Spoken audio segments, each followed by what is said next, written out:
नमस्कार सगळ्यांना. आज आपला पातंजल योगदर्शनाचा पुढचा भाग आहे. मागच्या भागात आपण एक समाधीविषयी जाणून घेतलं, असंप्रज्ञात समाधी आणि ती कशी मिळवायची त्याविषयी पण जाणून घेतलं. आणि ज्याला ती मिळवणं शक्य नाहीये, अभ्यास आणि वैराग्यातून ती प्राप्त करणं शक्य नाहीये, त्याच्यासाठी जो दुसरा पर्याय पतंजलींनी सांगितलेला आहे आणि तो पर्याय म्हणजे काय, तर ईश्वर प्रणिधान. आणि ईश्वर प्रणिधानाने आपण कसं समाधी किंवा आपलं जे ध्येय आहे ते गाठू शकतो, हे पण याच्यामध्ये सांगितलेलं आहे. तर हे सांगताना पतंजलींनी आधी ईश्वर काय आहे, ईश्वर कन्सेप्ट काय आहे, ईश्वर म्हणजे काय हे सांगताना पहिलं सूत्र आपण बघितलं होतं की क्लेश कर्म विपाकाशय अपरामृष्ट पुरुष विशेष ईश्वर. म्हणजे क्लेश कर्म विपाक यांच्यावरती, या गोष्टींचा त्याच्यावरती काहीही परिणाम नाहीये, त्याचं कुठल्याही त्या गोष्टींशी लागलेलं नाहीये त्या गोष्टींशी. असा जो आहे तो पुरुष विशेष म्हणजे सर्व आत्म्यांतून अगदी विशेष असा म्हणजे परमात्मा जो आहे तो म्हणजे ईश्वर आहे, असं यांनी सांगितलेलं आहे. मी आधीच सांगितलं मागच्या भागातच की पतंजलींनी जो ईश्वराची कन्सेप्ट सांगितलेली आहे ती निराकार ईश्वर, जो आपण ज्याचं निर्गुण आपण स्वरूप बघतोय, तो असा जो ईश्वर आहे याविषयी पतंजलींनी ईश्वराची एक एक व्याख्या करून त्याचे जे गुण आहेत ते आपल्याला याच्यात सांगितलेले. पुढचा गुण सांगताना पतंजली म्हणतात की तत्र निरतिशयम सर्वज्ञ बीजम, की तत्र म्हणजे तो काय, तो अजून कसा आहे तर निरतिशय म्हणजे त्याच्यासारखा असा कोणीच नाही असा सर्वज्ञ बीजम. सर्वज्ञ म्हणजे सगळ्या गोष्टी माहीत असलेला, बीजम म्हणजे बीज आहे. तर तत्र निरतिशयम सर्वज्ञ बीजम हे सांगताना पतंजलीने सांगितलेलं की निरतिशय म्हणजे प्रत्येक गोष्ट त्याला माहितीये, त्याच्यापासून लपलेलं असं काहीच नाहीये, त्याला छोट्यातली छोटी गोष्ट आहे माहिती, असा तो आहे. जसं आता आपल्याकडे आपण म्हणतो ना, ज्ञानाच्या बाबतीत असतं की एखाद्याला एक गोष्ट माहिती आहे, दुसरा त्याच्यावरून दुसरी गोष्ट शोधतो, त्याला त्याला त्याच्यापेक्षा वरची गोष्ट माहिती होते, तर आपण त्याच्यासाठी म्हण पण आहे की शेरास सव्वा शेर भेटो. तसं ह्या ईश्वराच्या बाबतीत नाहीये, तो सर्वज्ञ आहे, त्याला प्रत्येक गोष्ट माहीत आहे, त्याला माहीत नाही अशी कुठलीच गोष्ट या जगात, या विश्वात, या सृष्टीमध्ये निर्माणच नाहीये, असा तो आहे सर्वज्ञ बीजम. आता इथे बीजम म्हटलेलं आहे, कुठलंही एक बीज असलं एखाद्या झाडाचं, तर त्या बीजामध्ये त्या पूर्ण झाडाविषयीचं ज्ञान लपलेलं असतं, की हे बीज रुजल्यानंतर ह्याच्यातून कुठलं झाड येणारे, त्याला किती पानं येणारे, कसं पान असणारे, कसं फळ येणारे, हे फळांचं झाड असणारे की फुलांचं झाड असणारे, याविषयीचं पूर्ण ज्ञान त्या बीजामध्ये सामावलेलं असतं. असं प्रत्येक जी घटक आहे आपल्या सृष्टीतील त्याचा आहे, प्रत्येक बीज म्हणजे प्रत्येक अंश जो आहे त्याला ह्या गोष्टीचं ज्ञान असतं. आणि ह्या सगळ्यांचं ज्ञान असणारा तो परमोच्च शक्ती असलेला असा परमात्मा आहे, असं याच्यात म्हटलेलं आहे की त्याला प्रत्येक गोष्टीचं ज्ञान आहे, त्याला कुठलीही गोष्ट सांगण्याची गरज नाहीये. ही सृष्टी कशी निर्माण झाली ह्यापासून, तर ही सृष्टीचा विध्वंस कसा होणार आहे ह्यापर्यंतचं सगळं ज्ञान असणारा हा सर्वज्ञ बीजम आहे, सर्व ज्ञान असणारा आणि निरतिशय आहे. निरतिशय म्हणजे याच्यापासून कुठलंही ज्ञान असं लपलेलं नाहीये, याला कुठलंही ज्ञान प्राप्त करण्यासाठी काही कष्ट घ्यावे लागत नाही. म्हणजे आपण मनुष्य आहोत तर आपल्याला कष्ट घ्यावे लागतात कुठलंही ज्ञान प्राप्त करण्यासाठी, पण हा जो आहे हा परमात्मा आत्म्यांमध्ये श्रेष्ठ असणारा असा हा पुरुष विशेष, याला सर्व ज्ञात आहे, सर्व गोष्टी याला ज्ञात आहे. आता सर्व गोष्टी याला ज्ञात आहे म्हणजे नेमकं काय, तर याला आपण जे शाळेत शिकतो ते ज्ञात आहे का, तर तसं नाही, तर सर्वच गोष्टी, प्रत्येक छोटी छोटी जी सृष्टीमध्ये घडणारी गोष्ट आहे ती सगळीच याला माहित आहे, असं याच्यात सांगितलेलं आहे. तर अजून त्याची उकल करताना अजून त्याचे गुणविशेष सांगताना पुढच्या सूत्रामध्ये असं सांगितलेलं आहे की हा जो आहे हा गुरूंचा सुद्धा गुरु आहे आणि याच्या सगळ्या गोष्टी याला ज्या माहित आहे म्हणजे हा गुरूंचा सुद्धा गुरु आहे आणि याच्यापासून कुठलीही गोष्ट लपलेली नाहीये. हा गुरु कालेना नवच्छेदात म्हणजे काळाचा सुद्धा याला भय नाही, काळाच्या पलीकडे जाऊन असलेला असा हा आहे, हा ईश्वर आहे, असं सांगितलेलं आहे. तर याच्यात सांगताना असं सांगितलेलं जसं आपण म्हणतो ना, आत्म्याचं जे वर्णन येतं, आत्म्याच्या वर्णनात जे सांगितलं जातं त्याच्यात सांगतात की आत्मा जो आहे, आपण गीतेमध्ये आत्म्याचं वर्णन असं आलेलं आहे, जे आपले श्रीकृष्ण आहेत त्यांनी सांगितलेलं आहे की नैनम छिंदंती शस्त्राणी नैनम दहती पावकः न चैनम क्लेदयन्त्यापो न शोषयती मारुतः. आपल्यात स्थित असलेला जो आत्मा आहे हा फक्त आपल्या शरीरारूपी कपडे बदलतोय, त्याला कोणी मारू शकत नाहीये, याचं कोणी दहन करू शकत नाहीये, याला कोणी हलवू शकत नाहीये, वाऱ्याच्या वेगाने हा कुठेही जाऊ शकत नाहीये, असा हा आत्मा आहे, हा स्थिर आहे आणि हा पूर्ण रूप आहे. तसंच ह्या आत्म्यांमधला हा जो श्रेष्ठ असा आत्मा आहे, पुरुष विशेष आहे, हा ईश्वर, याला काळाचं कुठलंही बंधन नाहीये. हा आजही आहे, उद्याही होता आणि पुढेही असणार आहे. हा अनादी आहे, अनंत आहे आणि हा सर्व काळ टिकणारा असा हा ईश्वर आहे. तर ह्या ईश्वराचं सांगताना सांगितलेलं आहे की हा गुरूंचा सुद्धा गुरु आहे. म्हणजे हा अनादी असल्यामुळे पूर्वीपासून चालत आलेल्या गुरूंचा सुद्धा याला गुरु आहे असं म्हटलेलं आहे. आता गुरूंचा सुद्धा गुरु आहे हे सांगताना एक छोटंसं उदाहरण सांगते की जसं द्रोणाचार्यांकडे अनेक शिष्य शिकत होते, अर्जुन शिकत होता आणि मग एकलव्य सुद्धा गेला की मलाही शिकायचं आहे. तर धनुर्विद्या शिकण्यासाठी एकलव्य गेल्यानंतर द्रोणाचार्यांनी नकार दिल्यानंतर त्याने काय केलं तर द्रोणाचार्यांची एक प्रतिकृती बनवली आणि धनुर्विद्या शिकायला सुरुवात केली. तर ती प्रतिकृती त्याला धनुर्विद्या शिकवत होती का? तर नव्हती शिकवत. कोण शिकवत होतं? तर त्याच्यात स्थित असलेला आत्म्याचं स्वरूप, आत्म्याचं अंश म्हणजे परमात्मा, ते त्याच्याकडनं ह्या गोष्टी करून घेत होतं, शिकून घेत होतं आणि हा जो एकलव्य होता तो त्या गोष्टींमधून शिकून उत्तम असा धनुर्धारी झाला. त्याला द्रोणाचार्यांनी शिकवलं नाही, त्याला दुसरा कोणी गुरु नव्हता शिकवणारा, पण त्याचा आत्माच त्याचा गुरु झाला आणि त्याच्यातून त्याने त्या गोष्टी शिकल्या. म्हणजे हा जो आत्मा आहे हा आपल्यात स्थित असलेला जो आत्मा आहे तो त्याचा अंश आहे. तर आत्म्यातला आत्माच आपल्याला एवढ्या गोष्टी शिकवू शकतो, तर तो जो परमात्मा आहे तर तो हा गुरूंचा सुद्धा गुरु आहे. त्याला सगळ्याच गोष्टी माहिती आहेत आणि म्हणून तो मार्गदर्शन करू शकतो आपल्यातल्या आत्म्याला आणि आपल्यातल्या आत्म्यातून मार्गदर्शन करून त्या गोष्टी आपल्याकडनं तो साध्य करू शकतो. म्हणून हा गुरूंचा देखील गुरु म्हणजे पूर्वीपासून चालत आलेल्या गुरूंचा सुद्धा तो गुरु आहे. जसं आपण एखादी गोष्ट आहे की म्हणजे मी एक गोष्ट शिकतेय, समजा पोळी करायला शिकतेय, तर पोळी करायला मला कोणी शिकवलं तर माझ्या आईने शिकवलं, माझ्या आईला कोणी शिकवलं तर तिच्या आईने शिकवलं, तिला कोणी शिकवलं, असं आपण मागे मागे जात जातो. तर एक शेवटी असा असतो की ज्याने हे शोधून काढलंय की कोणीतरी पोळी कशी करायची ते, तिथपर्यंत आपण जाऊन पोहोचतो. तर तो एक मेन गुरु, जसं हा एक एक एक आपण मागच्या क्रमाने गेलो तसं त्याचा जो स्फुरलेला जो भाग असतो त्याला स्फुरण आलं, त्याला कळलं की हे असं करायचंय, तर ते कसं करायचं हे कळण्यासाठीचा जो स्फुरण येणं किंवा समजणं हे कुठून आलं तर त्या आत्म्यातून आलं आणि ते कळण्यासाठी त्याने काय केलेलं आहे तर हा आत्मा त्याला स्फुरण देतोय, परमात्मा. म्हणून हा गुरूंचाही गुरु असलेला असा हा आत्मा आहे, ज्याला काळाचं कुठलंही बंधन नाहीये.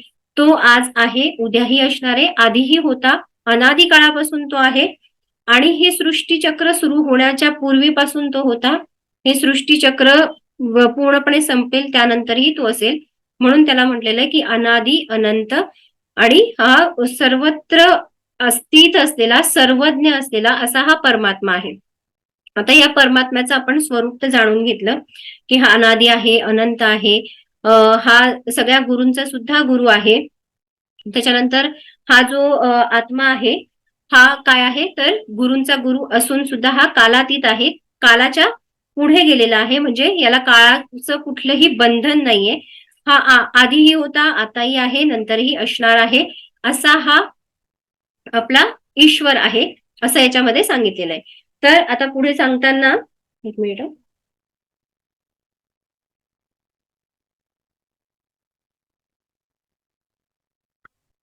आता हे तर आपल्याला कळलं की हा गुरूंचा गुरु आहे, हा सगळ्या काळापासून होता. पण मग आता याला आपण ओळखायचं कसं, है ना? आपल्याकडे तर असं आहे की बाप दाखव नाहीतर श्राद्ध कर. तर मग याला ओळखायचं कसं हे सुद्धा पतंजलींनी सांगून ठेवलेलं आहे की हा जो प्रणव आहे हा त्याचा वाचक आहे, असं पुढच्या सूत्रामध्ये पतंजली सांगतायत. तस्य वाचक प्रणव. आपल्याला मूर्ती रूपामध्ये ईश्वर जाणून घेण्याची सवय झालेली आहे, मूर्ती रूपात ईश्वराला बघण्याची सवय झालेली आहे. त्यामुळे आपल्याला असं होतं की हा ईश्वर जो आहे हा जाणून कसा घ्यायचा, मला कसं समजेल, जरी तो त्याचं प्रकटीकरण कुठेही नाहीये, मला कळतंय की तो आहे, झाडाचं पान हलतंय तो आहे कळतंय, ह्या सगळ्या छोट्या छोट्या गोष्टींमधून मला कळतंय की तो ईश्वर आहे, पण तरी सुद्धा तो कसा आहे, तो काय आहे, तर ते सांगताना पतंजली महर्षी सांगतात की तस्य वाचक प्रणव. म्हणजे त्याचा जो वाचक आहे, त्याचा जो वाचक म्हणतो आपण की बोलण्याचा किंवा दृश्य स्वरूप आपल्याला जे बघायचंय ते काय आहे, तर प्रणव. प्रणव म्हणजे काय, तर ओंकार आपण ज्याला म्हणतो तो. हा जो प्रणव आहे तो त्याचा वाचक स्वर आहे, वाचक आहे असं त्याच्यात म्हटलेलं आहे. की लोकांना हा प्रश्न होता की आता हा ओंकार जो म्हणतायत किंवा हा जो ईश्वर आहे, सॉरी, हा ईश्वर जो आहे तो कसा आहे हे जाणण्यासाठीच जे आपली एक म्हणतो ना आपण की कसा असेल व तो काय असेल, आपण त्याची इमॅजिनेशन करायला लागतो आणि इमॅजिनेशन मधूनच आपले एक एक देव आणि त्याची ती मूर्त्या ज्या आहेत त्या आपण घडवल्यात किंवा त्यांचं जे स्वरूप आहे ते कुठेतरी लिहिलेलं आहे रामायणात, महाभारतात आणि आपल्याला ते देव कळलेत.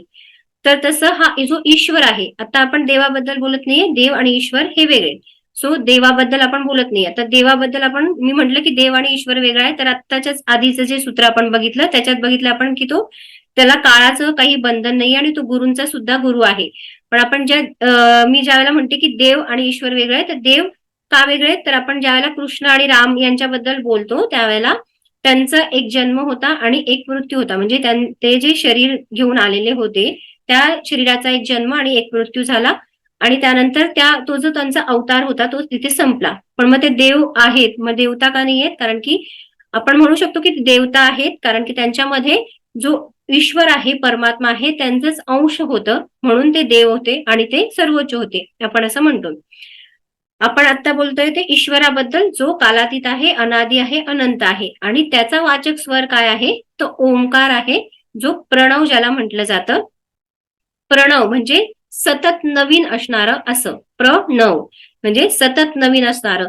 म्हणजे आपण बघतो ना की ईश्वराचं प्रत्येक गोष्ट जी असते ती नवीन असते, नवीन घडवणं असतं, नवीन अनुभव असतात, नवीन. आपण छोटंसं उदाहरण घेऊया. झाडावरती एकच झाड आहे, एकाच बेलाचं झाड आहे सपोज. बेलाचे सगळी पानं सारखी येतात का? नाही, प्रत्येक पान वेगळं आहे. कुठल्याही झाडाला फूल येतं ना, सगळी एकच मोगऱ्याचंच झाड असतं ते, पण मोगऱ्याची प्रत्येक फूल वेगळं येतं, त्याचा आकार वेगळा असतो, त्याचं स्वरूप वेगळं असतं.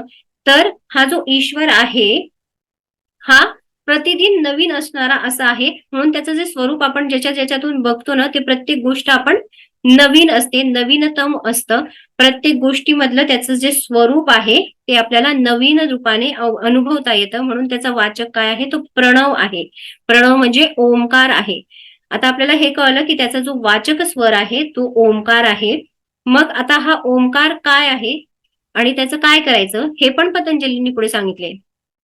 पतंजली पुढे म्हणतात की तस जपस तदर्थ भावनम, म्हणजे हा जो ओंकार आहे याचा आपण अगर जर जप केला तर जप करायचा आहे, पण कसं करायचं आहे, तदर्थ भावनम, भावनेने करायचं आहे, श्रद्धेने करायचं आहे आणि मग आपल्याला ही श्रद्धा आणि ही भावनेने हा जप करायचा आहे. आता तुम्ही म्हणाल की आम्ही आमच्या देवांचा जप करतो, आमच्या जो काही आपण मानलेला गुरु असतो त्याचा जप करतो, तरी चालणार आहे. इथे सांगितलेलं आहे की हा जो जप करायचा आहे तो ओंकाराचा करायचा आहे. तो कशासाठी, तर ईश्वर काय आहे ते जाणून घेण्यासाठी आणि त्याच्या अर्थ समजून, ईश्वर काय आहे ह्या गोष्टीचा अर्थ समजून, ईश्वर रूपाचा अर्थ समजून आपल्याला हा जप करायचा आहे. आणि पुढे हा जप केल्यानंतर काय होणार आहे हे सुद्धा सांगितलेलं आहे. तर ततः प्रत्येक चेतनाधिगमो अप्यंतराय भावश्च अधिगम आणि अभावश्च, कशाचा अभाव होणार आहे आणि कशाचा अधिगम होणार आहे हे आपल्याला याच्यात कळणार आहे. याच्यात सांगितलेलं आहे की हा जो प्रणव आहे त्याचा आपण भावनेने त्याचा अर्थ समजून, त्याचं स्वरूप समजून अगर जर आपण त्याचा जप केला तर काय होणार आहे, तर आपल्याला अधिगम, अधिगम म्हणजे काय, तर ज्ञान जे आहे ते प्राप्त होणार आहे.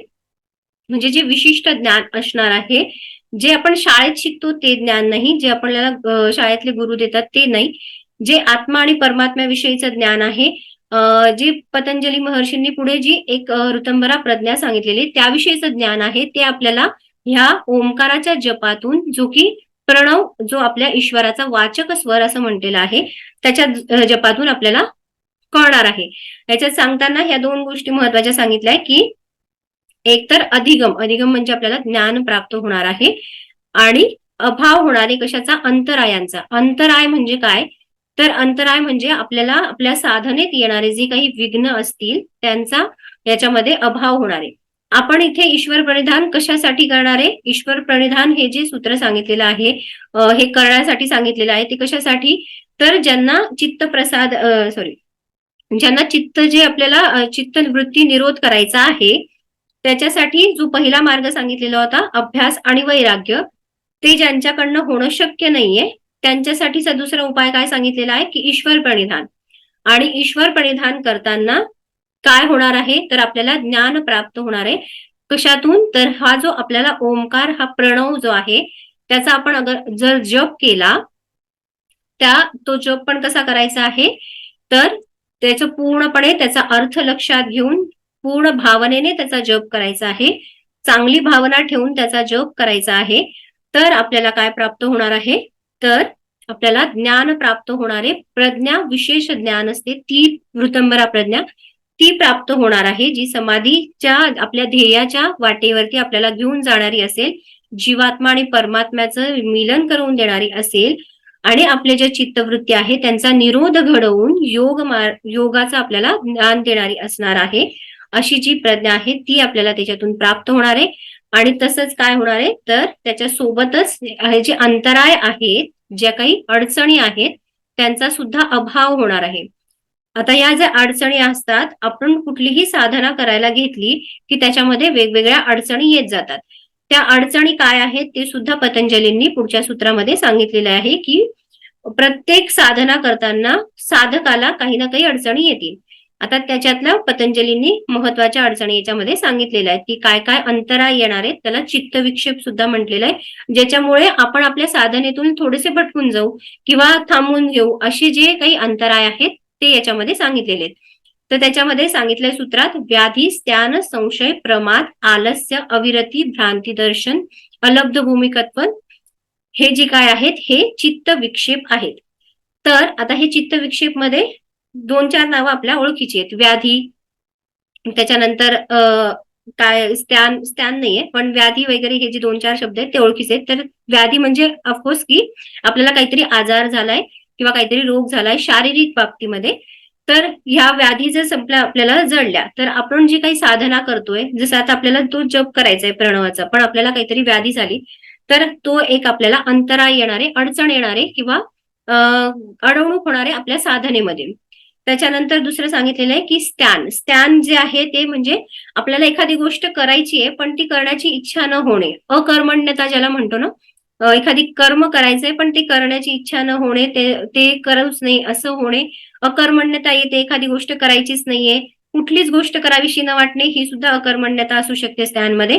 तर आपल्याला करायचंय प्रणवाचा जप, पण ते करण्यासाठी आपल्याला आतून स्फुरणच येत नाही, ते करावंसच वाटत नाही, हे काय आहे? स्त्यान.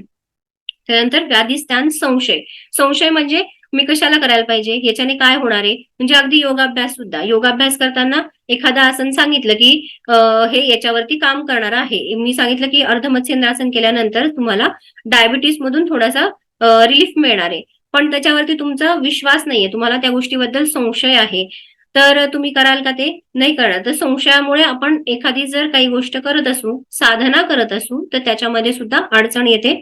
तर हे तसंच व्याधी, स्त्यान, संशय हे आहेत आपले अडचणी येणाऱ्या, ज्या आपल्याला साधनेमध्ये अडचणी असू शकतील अशा. त्याच्यानंतर सांगितलेलं आहे प्रमाद म्हणजे काय असतं? तर प्रमाद म्हणजे हा ठीक आहे, आज नाही उद्या करू, परवा करू, ही जे आपण एखादी गोष्ट करण्यासाठी जी चालढकलपणा करतो ना, तो म्हणजे प्रमाद असतो. सो आज मला काही इच्छा नाही होते, मी आज काही करत नाही, जाऊ दे, आज 1 माळ करणं काय, उद्या पण करू शकते, 2 माळ करून घेईल उद्या, असं जो आपण जपाच्या बद्दल आता मी सांगते. सो हे जे आहे ते आपल्याला प्रमाद निर्माण होतो, आणि हे सुद्धा आपले अंतराय आहेत, आपल्या साधनेत येणारी अडचण आहे, अडकळ आहे. तर हे सुद्धा याच्यामध्ये सांगितलेलं आहे. त्याच्यानंतर आळस येतो की जसं प्रमाद आणि आळस एक वाटू शकतात, पण ह्या 2 गोष्टी वेगवेगळ्या आहेत. आळस म्हणजे एखादी गोष्ट न करण्यासाठी जे काही निर्माण होतं आपल्याला, तमोगुण ज्या वेळेला आपला वाढतो त्यावेळेला जी गोष्ट निर्माण होते, निद्रा येते, तंद्रा येते, आणि त्या गोष्टीतून आपण ती गोष्ट करणार नाहीये, त्यावेळेला तो असतो तो आळस. आणि आज नको उद्या करू, ही जी गोष्ट आहे ती लापरवाही आपण जी काही करत असतो ती असते आपली प्रमाद. तर प्रमाद, त्याच्यानंतर आळस सांगितलेला आहे, त्याच्यानंतर सांगितलेलं आहे अविरती. अविरती म्हणजे आपल्याला गोष्टींमध्ये जी आसक्ती असते, की एखादी गोष्ट आहे की समजा मला एखादी सिरियल बघायची आहे आणि तिच्यामध्ये माझं इतकं मन रमलेलं आहे, तर मला समजा आता सांगितलेलं आहे की प्रणवाचा जप करायचा आहे, भावनेने करायचा आहे. पण मला त्या त्या सिरियलमध्ये माझं इतकं मन रमलेलं आहे, तितकी अविरती आहे माझी त्या गोष्टीसाठी, इतकं प्रेम आहे की मी जे करायचं आहे ते सोडून दिलं आणि त्या गोष्टीची आसक्ती जी आहे त्या आसक्तीच्या प्रती वाहत गेली. तर हे सुद्धा आपण जे काही करणार आहोत साधना, त्याच्यामध्ये येणारे अडचणच आहे अविरती. त्याच्यानंतर सांगितलेलं आहे भ्रांती दर्शन. भ्रांती दर्शन म्हणजे आपल्याला एखाद्या गोष्टीचं चुकीचं ज्ञान असणं, याला म्हटलेलं आहे भ्रांती दर्शन.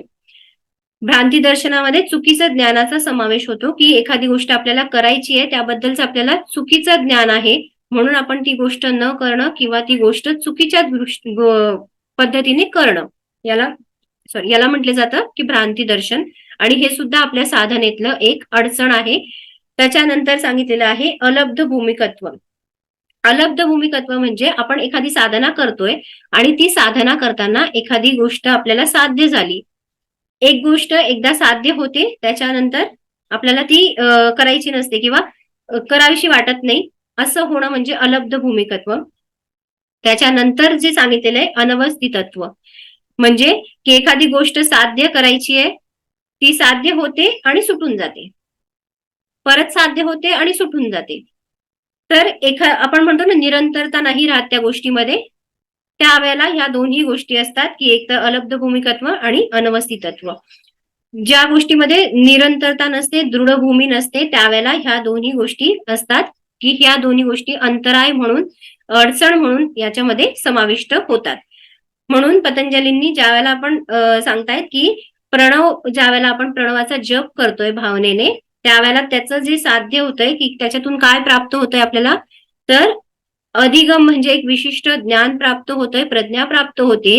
पण त्याचबरोबर आपलं काय होतंय, तर हे जे अंतराय आहेत, हे जे अडचणी येत आहेत आपल्या साधनेमध्ये, त्यांचा सुद्धा अभाव होतोय.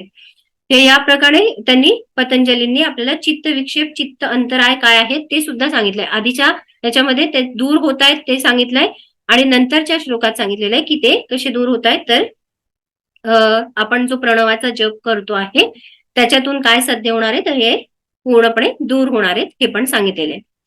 तर आज आपण इथपर्यंत थांबणार आहोत. त्याच्या पुढचा भाग आपण पुढच्या लेक्चरमध्ये घेऊयात. तर इथपर्यंत आपण जे काही केलेलं आहे त्याच्यात तुम्हाला काय काय अडचणी असेल, काही समजलं नसेल तर तुम्ही विचारू शकता.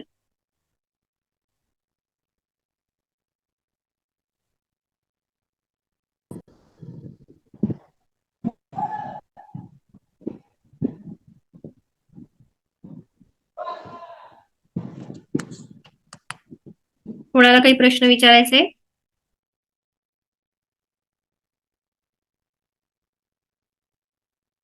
काही समजलं नसेल तर ते पण विचारू शकता.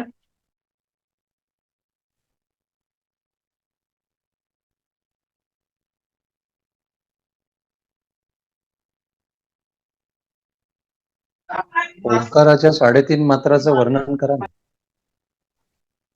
3.5 मात्रांचं जे वर्णन आहे ते आपल्याला पतंजलींनी नाही सांगितलेलं आहे. 3.5 मात्रांचं जे वर्णन आहे ते आपल्याला छांदोग्य उपनिषद आणि मांडुक्य उपनिषदामध्ये येतं.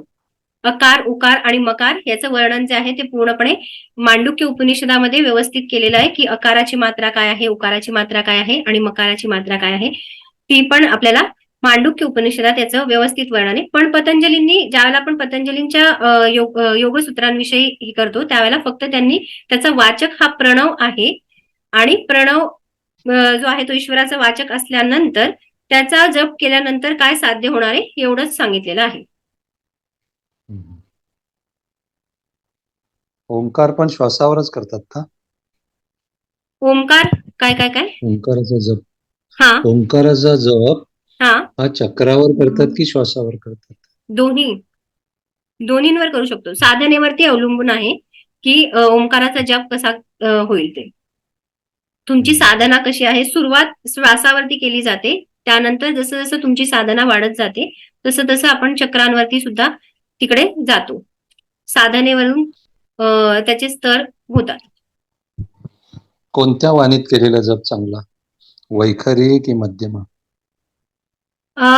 वैखरी वाणीमध्ये तर सुरुवातीला करू शकतात, कारण की सुरुवातीला असं असतं की आपलं ध्यान तेवढं लागत नाही त्यामुळे. पण वैखरीपेक्षा मी म्हणेल की मानसिक जप जो असतो ना, तो चांगला राहील. पश्यंतीचा. हा. पश्यंती.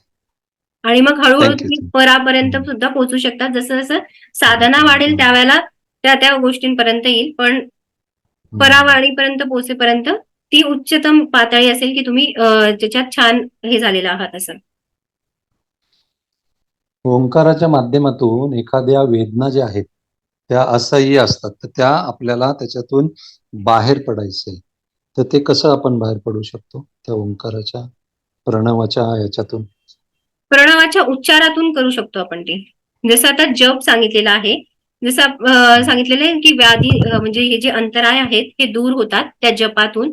आता जप करताना आपण इथे कुठलंही सांगितलेलं नाही की वैखरी वाणीनेच करायला पाहिजे किंवा कुठल्या वाणीने. तर जप सांगितलेला आहे. जप आता ज्यावेळेला व्याधी किंवा कुठलेही अंतराय असतात त्यावेळेला आपलं चित्त जे आहे किंवा मन आपण म्हणूया, जे स्थिर नसतं आणि ते स्थिर करण्यासाठी वैखरी वाणीने केलेला जप चालेल त्याच्यामध्ये, की वैखरी वाणीतून ती जी जागा आहे तिथे आपण ते ओंकाराचं जे स्वरूप आहे ते आठवून तो जप जर केला तर त्यातून आपण निश्चितच तो जो ती जी व्याधी आहे त्यातून मोकळे होऊ शकतो.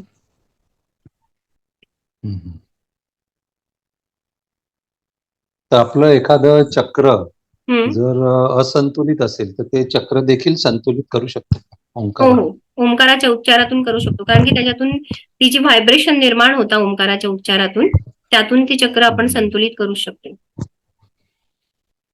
याला वेळेकाळेचं बंधन आहे का? स्थळ, काळ, वेळ नाही, ओंकाराचं? नाही. त्याला काहीच बंधन नाही. वेळ काळेचं काहीच बंधन नाही सांगितलेलं आहे. केव्हाही हा जप करू शकतो आपण. त्याला कुठलेही बंधन स्थळ, नाही. काळ, वेळ. हा, हा. म्हणजे त्रिकाला बाधित. त्रिकाला बाधित आहे. धन्यवाद. थँक्यू खूप कुलकर्णी सारे. युगंधर मॅडम. थँक्यू. धन्यवाद.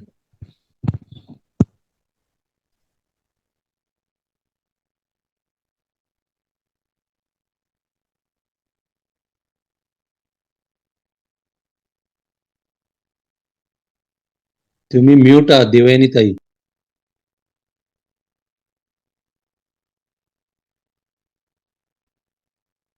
दिव्यानी मॅडम. Okay, okay. रेकॉर्डिंग मध्ये.